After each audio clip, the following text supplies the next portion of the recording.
ইসলামী খেলাফত আপনাকে শিক্ষা দিবে দয়া, ইসলামী খেলাফত আপনাকে শিক্ষা দিবে ভালোবাসা, ইসলামী খেলাফত আপনাকে শিক্ষা দিবে মানুষের উপর নির্যাতন চাপিয়ে না দেওয়া, ইসলামী খেলাফত আপনাকে শিক্ষা দিবে মানুষের উপর কিভাবে শাসন ব্যবস্থা, শান্তিপূর্ণ শাসন ব্যবস্থা চালিয়ে দিতে হয়। এইটা ইসলামী শাসন ব্যবস্থা আপনাকে শিক্ষা দিবে। যে বিষয়টা আপনি লক্ষ্য করবেন, ওমর ফারুক রাদিয়াল্লাহু তাআলা আনহু ইসলামের দ্বিতীয় খলিফা, অর্ধ পৃথিবী শাসন করেছেন, যিনি বলেছিলেন ফোরাতের তীরে যদি একটা কুকুরের বাচ্চাও যদি না খেয়ে মৃত্যুবরণ করে, আমি ওমর তার জন্য দায়ভার নিব। যে শাসন ব্যবস্থা এই কথা বলে, আর আপনার গণতন্ত্রের শাসন ব্যবস্থা, আপনার সমাজতন্ত্রের শাসন ব্যবস্থা, আপনার ন্যাশনালিজম, আপনার সেকুলারিজম, এই শাসন ব্যবস্থা কোনদিনই এই কথা বলবে না। যেখানে ওমর রাদিয়াল্লাহু তাআলা আনহু নিজে আটার বস্তা কাঁধে নিয়ে গরিব মানুষের রাতের মধ্যে আটার বস্তা পৌঁছিয়ে দিয়েছেন, এই শাসন ব্যবস্থা হলো ইসলামী শাসন ব্যবস্থা।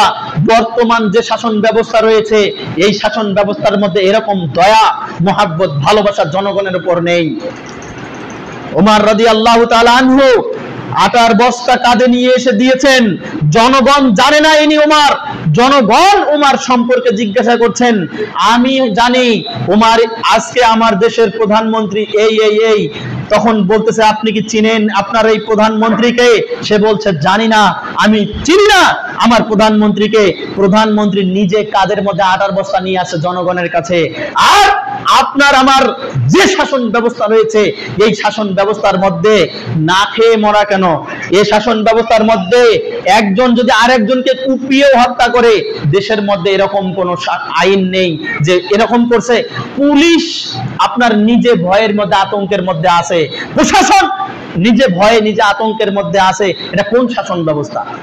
যদি ইসলামী শাসন ব্যবস্থা থাকতো, একজন মানুষ আরেকজন মানুষকে হত্যা করার পূর্বে ভাবতো আমি যদি হত্যা করি আমাকে হত্যা করা হবে, আমি যদি তার মাল আত্মসাৎ করি আমারও মাল আত্মসাৎ করা হবে, আমি যদি তার উপর সামান্য বিন্দু পরিমাণ জুলুম করি ইসলামী শাসন ব্যবস্থা অনুপাতে আমারও বিন্দু পরিমাণ শাস্তি হবে, আমি যদি কারো মাল চুরি করি, অর্থ চুরি করি, ইসলামী শাসন ব্যবস্থা অনুপাতে আমার হাত কেটে দেওয়া হবে, আমি যদি জিনা করি তাহলে আমাকে পাথর মেরে হত্যা করা হবে যদি বিবাহিত হই, আর অবিবাহিত হলে আমাকে দেশ ত্যাগ করতে হবে।